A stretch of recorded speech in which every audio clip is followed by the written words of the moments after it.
Assalamualaikum sahabat-sahabat yang dirahmati Allah. Hari ini saya akan menceritakan selamat datang di kisah penuh misteri dan petualangan. Bayangkan jika sebuah gua tua yang terlupakan bukan hanya sekadar tempat gelap dan sunyi, tetapi juga gerbang menuju masa lalu. Inilah kisah tentang seorang arkeolog muda yang tanpa sengaja menemukan jalannya ke zaman yang telah lama hilang. Sebuah perjalanan yang penuh teka-teki, rahasia kerajaan kuno, dan petualangan yang mengubah segalanya. Siapkan diri Anda, karena cerita ini akan membawa Anda melintasi waktu, ke masa di mana sejarah masih hidup. Inilah, terjebak di gua tua, tapi lalu aku menemukan jalan ke masa lalu. Namun sebelumnya saya sarankan untuk menuliskan sholawat Nabi Muhammad agar kelak sholawat ini menjadi saksi untuk mendapat syafaat di akhirat. Like dan subscribe ke channel ini sangat membantu menyebarkan dakwah Islam dan menjadi amal jariah. Langkah-langkah kaki terdengar menggema di dalam hutan yang lebat. Pepohonan raksasa berdiri kokoh, menyembunyikan langit di balik dedaunannya yang tebal. Raka mengangkat senter di tangannya, menerangi jalan setapak yang dipenuhi akar-akar besar menjalar ke segala arah. Menurut catatan lama, gua ini seharusnya berada di sekitar sini, gumamnya pelan. Di belakangnya, tim ekspedisi yang terdiri dari 4 orang mengikuti dengan penuh kehati-hatian. Udara semakin lembab, dan aroma tanah basah bercampur dengan daun busuk tercium begitu kuat. "Aku tidak suka tempat ini," kata Bayu, salah satu anggota tim, dengan suara bergetar. "Ada sesuatu yang terasa aneh." Raka mengabaikan kegelisahan rekannya. Ia terlalu fokus pada pencariannya.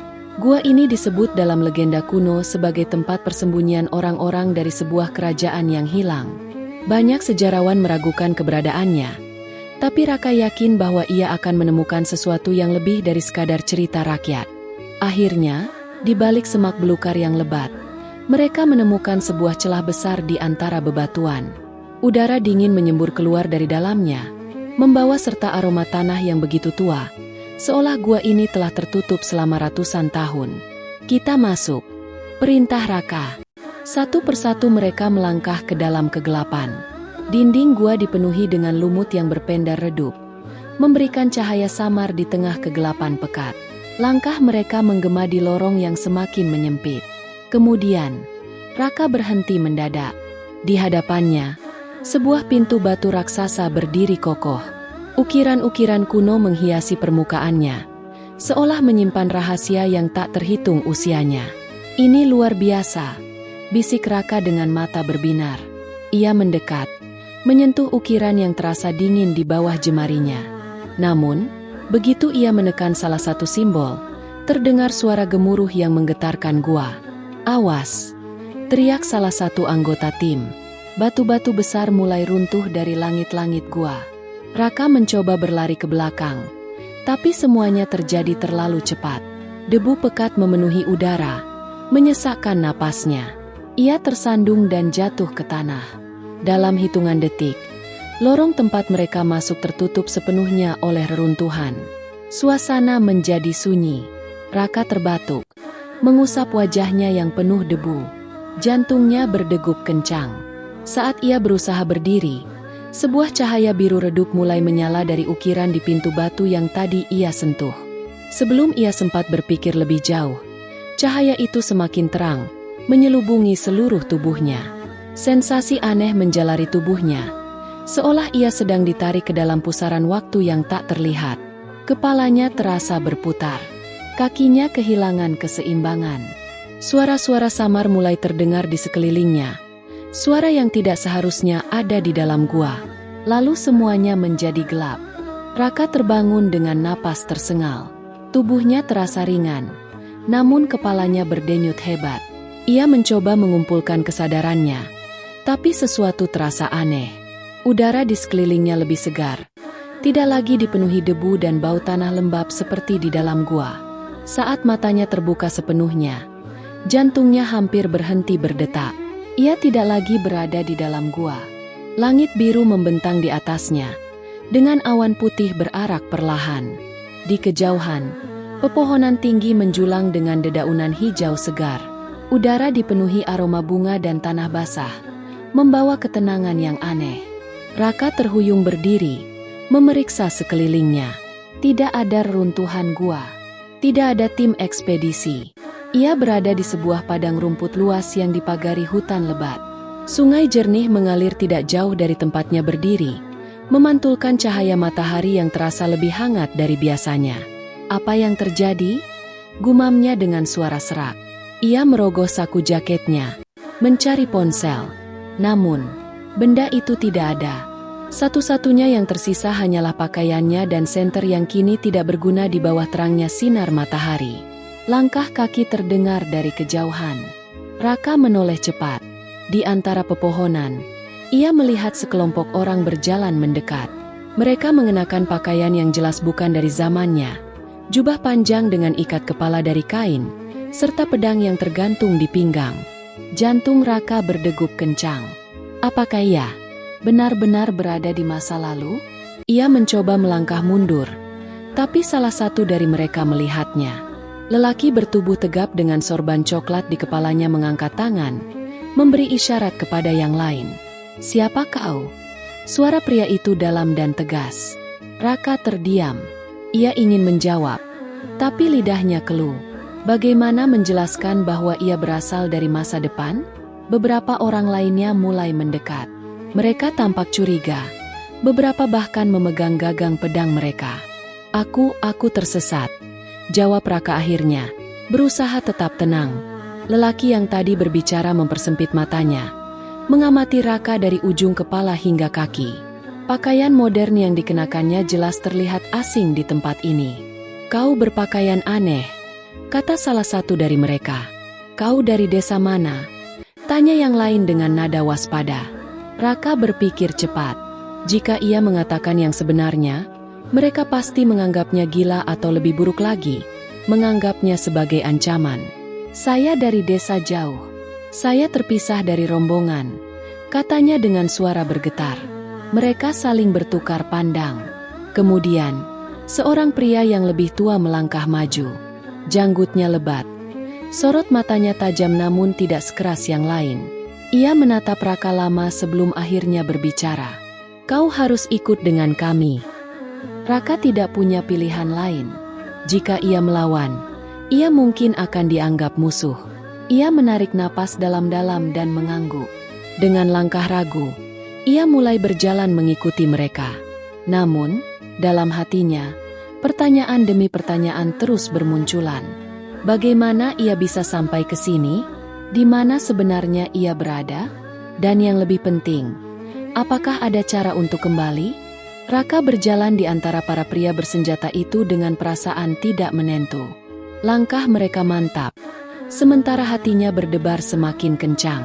Semakin jauh mereka melangkah, semakin jelas bahwa ia benar-benar berada di tempat yang bukan zamannya. Pohon-pohon besar di sekitar mereka bergoyang diterpa angin sepau-sepau. Burung-burung liar berkicau, sementara aroma kayu terbakar mulai tercium dari kejauhan. Saat melewati bukit kecil, Raka melihat pemandangan yang membuatnya ternganga. Sebuah desa besar terbentang di lembah. Rumah-rumah dari kayu dengan atap jerami berdiri rapi di sepanjang jalan tanah. Asap mengepul dari beberapa dapur, sementara para wanita dengan pakaian panjang membawa kendi-kendi air. Anak-anak berlarian, bermain dengan batu dan kayu, sementara beberapa pria sibuk di bengkel menempa besi. Pemandangan ini seperti dalam buku sejarah, bisik Raka dalam hati. Saat mereka memasuki desa, beberapa penduduk menatap Raka dengan penuh keheranan. Pakaian modernnya jelas tidak sesuai dengan lingkungan ini. Beberapa wanita berbisik, sementara anak-anak menatapnya dengan rasa ingin tahu. Lelaki berjanggut yang tadi berbicara dengannya memberi isyarat agar ia terus berjalan. Mereka membawanya ke sebuah bangunan besar di tengah desa, sebuah balai yang terbuat dari kayu kokoh dengan pilar tinggi. Di dalamnya, seorang pria tua duduk di atas permadani, dikelilingi oleh beberapa orang yang tampak seperti petinggi desa. Janggutnya putih, sorot matanya penuh wibawa. "Inilah pemimpin kami, Syekh Umar," kata lelaki yang membawanya. Raka menelan ludah. Ia mencoba tetap tenang, tapi kakinya terasa berat melangkah. Syekh Umar menatapnya lama sebelum akhirnya berbicara. "Siapa namamu, anak muda?" Raka, jawabnya pelan. Dari mana asalmu? Raka ragu sejenak. Jika ia mengaku berasal dari masa depan, mereka mungkin akan menganggapnya gila. Aku dari desa jauh, jawabnya, mengulang kebohongan sebelumnya. Syekh Umar mengangguk pelan. Ia lalu menatap pakaian Raka yang aneh, seakan berusaha menilai sesuatu. Kau bukan dari desa manapun yang pernah kudengar, katanya dengan nada dalam. Pakaianmu, bahannya belum pernah kulihat. Dan sepatumu itu, bukan buatan pandai besi manapun di negeri ini. Raka tidak tahu harus berkata apa. Keheningan menyelimuti ruangan itu. Lalu Syekh Umar menghela napas dan berkata, kau boleh tinggal di desa ini sementara waktu. Tapi ingat, jangan membuat masalah. Raka mengangguk cepat. Terima kasih, Syekh. Ia dibawa keluar oleh seorang pria muda yang sepertinya bertugas sebagai pengawal desa. Kau bisa tinggal di rumah keluarga Rashid. Mereka sering menampung orang asing, kata pengawal itu. Setibanya di rumah Rashid, Raka disambut oleh seorang pria parubaya dan istrinya yang ramah. Mereka memberinya makanan dan tempat beristirahat. Namun, saat malam tiba, Raka tidak bisa tidur. Ia menatap langit berbintang dari jendela kecil, mencoba mencerna semua yang terjadi. Ia terjebak di masa lalu. Dan sekarang, ia harus menemukan cara untuk kembali, sebelum semuanya terlambat. Raka terbangun sebelum fajar. Udara dingin menusuk kulitnya, membuatnya menggigil. Ia masih belum bisa sepenuhnya menerima kenyataan bahwa ia benar-benar terjebak di masa lalu. Namun, ia tahu ia harus tetap tenang dan mencari cara untuk kembali. Saat matahari mulai menampakkan sinarnya, Rashid, pria yang menampungnya, menyodorkan semangkuk bubur hangat. Makanlah. Setelah itu, aku akan membawamu ke tempat seseorang yang mungkin bisa membantumu, katanya dengan suara berat. Raka menegakkan punggungnya. Seseorang. Rashid mengangguk. Syekh Umar ingin kau menemui seseorang di masjid desa. Ia seorang alim yang banyak meneliti kitab-kitab kuno. Harapan kecil menyala di dalam hati Raka. Mungkin orang itu tahu sesuatu tentang gua tempatnya menghilang. Setelah sarapan, Rashid membawanya ke masjid desa. Bangunannya sederhana, terbuat dari batu dan kayu, tapi memiliki aura yang menenangkan. Di dalamnya, seorang pria tua dengan janggut putih panjang tengah duduk bersila di antara tumpukan buku dan lembaran manuskrip. Inilah Syekh Abdul Karim, bisik Rashid. Syekh Abdul Karim menatap Raka dengan mata tajam namun penuh kebijaksanaan. Syekh Umar telah menceritakan tentangmu, katanya. Suaranya berat namun tenang. Kau berbeda dari kami. Pakaianmu, caramu berbicara.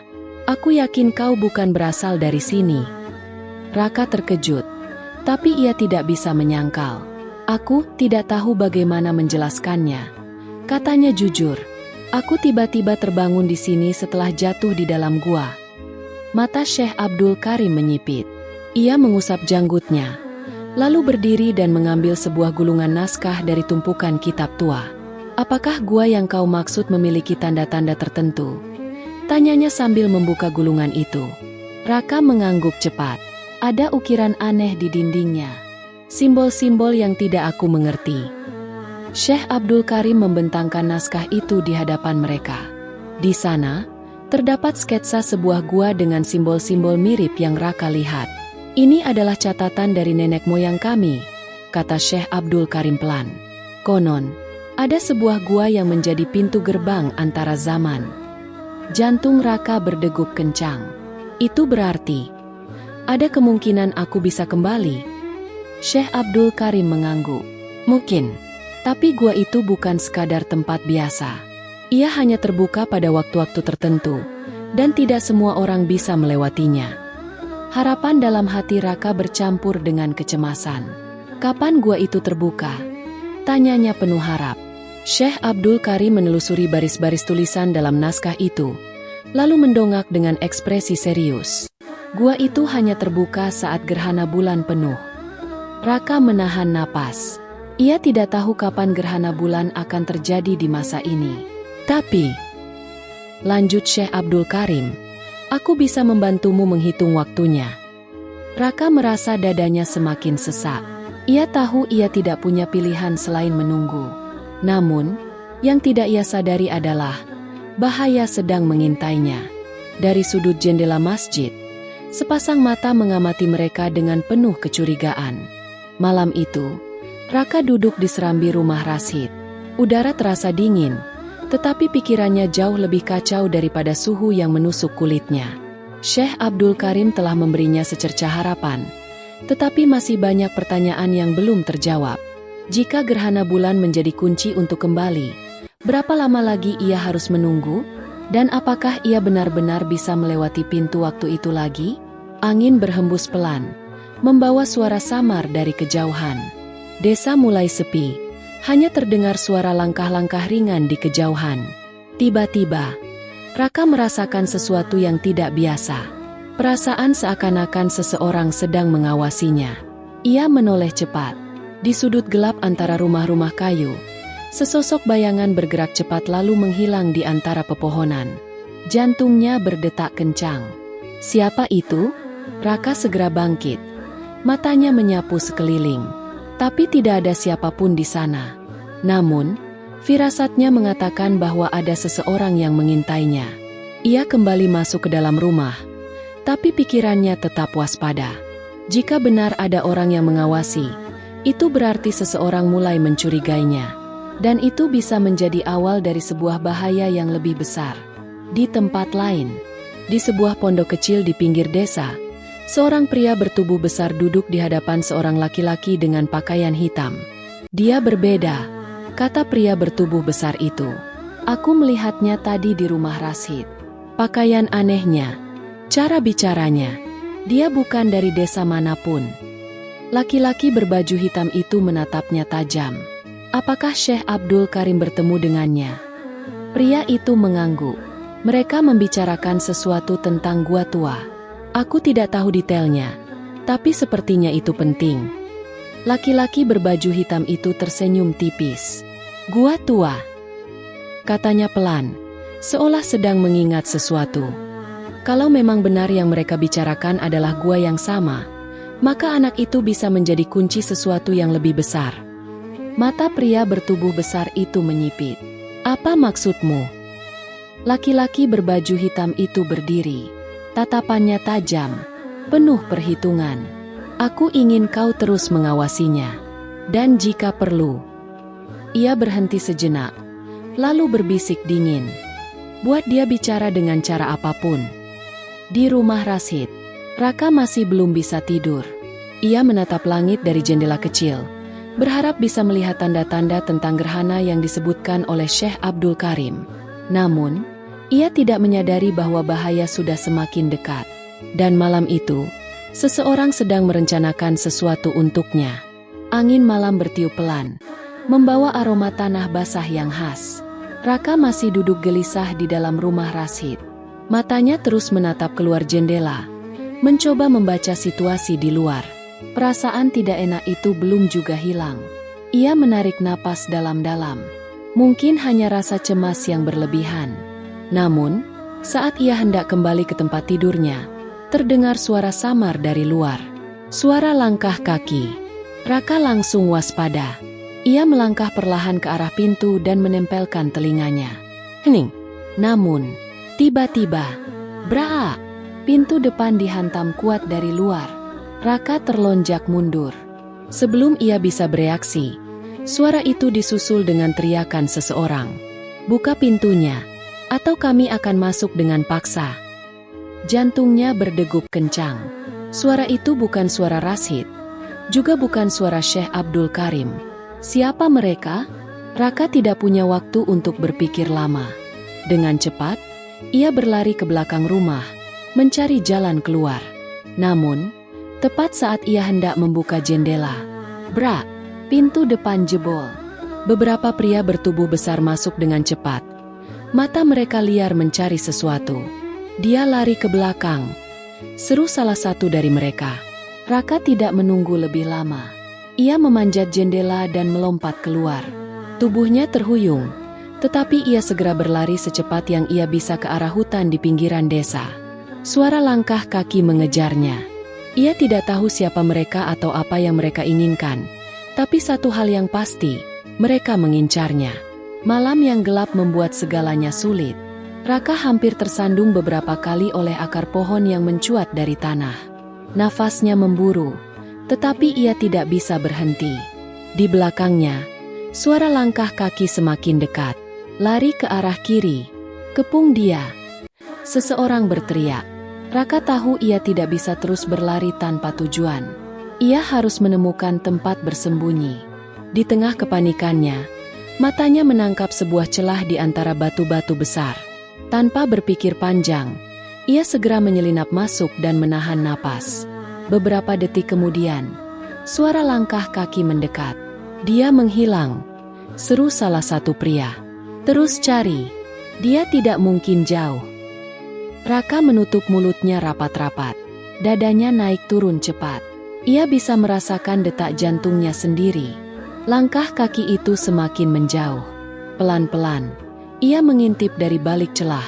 Para pengejarnya terlihat menyebar ke berbagai arah. Kesempatan ini tidak boleh disia-siakan. Dengan hati-hati, Raka mulai merayap keluar, bergerak dalam bayang-bayang. Ia tidak tahu kemana harus pergi, tetapi satu hal yang jelas, seseorang ingin menangkapnya, dan ia harus mencari tahu alasannya sebelum semuanya terlambat. Raka terus berlari di tengah kegelapan malam. Nafasnya tersengal, tubuhnya mulai lelah, tetapi ia tidak bisa berhenti. Para pengejarnya masih berkeliaran di sekitar hutan, mencari jejaknya. Dedaunan bergesek pelan ketika angin bertiup. Raka bersembunyi di balik pohon besar, mencoba mengatur nafasnya. Ia menoleh ke kiri dan kanan. Tidak ada tanda-tanda orang di sekitarnya. Namun, ia tahu mereka masih di sana. Tiba-tiba, sesuatu menarik perhatiannya. Di kejauhan, di antara rimbunan pepohonan, ia melihat sebuah cahaya redup berkelap-kelip. Cahaya itu berasal dari dalam gua tua. Jantungnya berdegup kencang. Ia tahu bahwa gua itu bisa menjadi satu-satunya harapannya untuk kembali ke masanya. Tanpa ragu, ia berlari menuju gua, mengabaikan ranting-ranting yang melukai kakinya. Ketika sampai di pintu masuk gua, ia menoleh sekali lagi ke belakang. Para pengejarnya masih belum terlihat. Dengan cepat, ia memasuki gua yang gelap dan lembab. Cahaya redup itu tampak berasal dari dinding batu yang bersinar samar. Ini, seperti saat pertama aku datang ke sini, gumamnya. Ia berjalan lebih dalam, menyusuri lorong-lorong sempit yang semakin mengingatkannya pada awal petualangannya. Tiba-tiba, suara langkah kaki terdengar dari luar gua. Mereka menemukannya. Tanpa berpikir panjang, Raka berlari lebih jauh ke dalam gua. Namun, di tengah lorong, ia tiba-tiba merasakan sesuatu yang aneh. Udara di sekitarnya berubah. Seolah-olah ruang dan waktu mulai berputar. Batu-batu di dinding gua mulai bersinar lebih terang. Angin kencang berputar di sekelilingnya, membuat tubuhnya terasa ringan. Para pengejarnya sudah hampir sampai di pintu masuk gua. Tapi sebelum mereka bisa menangkapnya, sebuah cahaya terang meledak dari dalam gua. Dan dalam sekejap, Raka menghilang. Di tempat lain, suara klakson mobil menggema di telinganya. Raka membuka mata. Ia terbaring di tengah jalan aspal yang dingin. Lampu-lampu kota berkedip di kejauhan. Jantungnya masih berdegup kencang. Ia mengenali tempat ini. Ia kembali ke masa kini. Namun, sesuatu terasa berbeda. Tangannya meraba saku celananya, dan ia merasakan sesuatu di dalamnya. Ketika ia mengeluarkannya, matanya membelalak. Sebuah koin emas kuno dengan ukiran yang sama seperti yang ia lihat di desa itu. Raka menatap koin itu dengan tatapan kosong. Ia berhasil kembali. Tetapi apakah semuanya benar-benar sudah berakhir? Kisah ini mengajarkan bahwa setiap kejadian dalam hidup memiliki makna. Terkadang, kita harus tersesat untuk menemukan jalan yang sebenarnya. Seperti Raka yang terjebak di masa lalu, kita pun seringkali diuji dengan situasi yang sulit. Tetapi yakinlah bahwa di balik itu semua ada hikmah yang Allah siapkan. Sebagaimana firman Allah dalam Al-Quran. Boleh jadi kamu membenci sesuatu, padahal ia amat baik bagimu, dan boleh jadi, pula, kamu menyukai sesuatu, padahal ia amat buruk bagimu. Allah mengetahui, sedang kamu tidak mengetahui. Quran Surat Al-Baqarah 216. Cerita ini adalah fiktif dan dibuat seolah nyata agar kita bisa mengambil pelajaran darinya. Terima kasih sudah menyimak hingga akhir. Jika kalian suka dengan cerita ini, jangan lupa untuk like, komentar, dan subscribe agar tidak ketinggalan kisah menarik lainnya. Sampai jumpa di cerita berikutnya.